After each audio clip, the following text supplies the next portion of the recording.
પાટણના ધારાસભ્ય કિરીટ પટેલે ચોરમારપુરા ખાતે કેન્દ્રીય વિદ્યાલયની મુલાકાત લઈ સ્થળ નિરીક્ષણ કર્યું.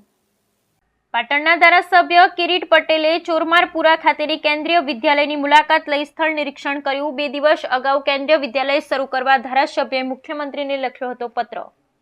પાટણ કેન્દ્રીય વિદ્યાલયના અધિકારીઓ સાથે ધારાસભ્ય સ્થળ નિરીક્ષણ કરી પરિસ્થિતિનો તાગ મેળવ્યો. ₹20 કરોડના ખર્ચે બનેલી કેન્દ્રીય વિદ્યાલય છેલ્લા 2 વર્ષથી ધૂળ ખાય છે.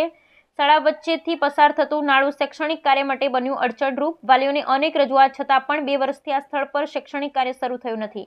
આ સ્થળ પર શાળા શરૂ કરવામાં આવે તો કોઈ વાંધો દેખાતો નથી. કિરીટ પટેલ, શા માટે અહીં શાળા શરૂ કરવામાં આવતી નથી તે વિચાર જેવો પ્રશ્ન છે. કિરીટ પટેલ સવારે કેન્દ્રીય વિદ્યાલયના પ્રિન્સિપાલશ્રી સાથે મુલાકાત થઈ અને અત્યારે એમના સ્ટાફ સાથે અમે અહીં આવ્યા છીએ. જે પ્રમાણે એમની રજૂઆત છે એ પ્રમાણે જે સુજલામ સુફલામનું પાણી સ્કૂલની વચ્ચેથી પસાર થાય છે.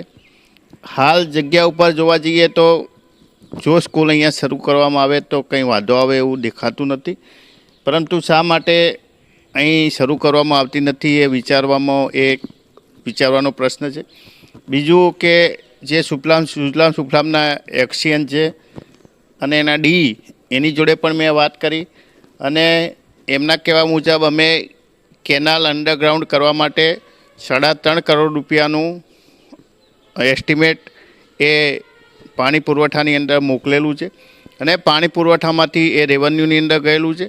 એ તમામ ડોક્યુમેન્ટ્સ મેં મંગાવ્યા છે અને આવતા મંગળવારે હું મુખ્યમંત્રી અને જે તે સંબંધિત અધિકારીઓ છે એને મળી અને ઝડપીમાં ઝડપી આ સ્કૂલ શરૂ થાય એના માટેના પ્રયાસો કરીશું.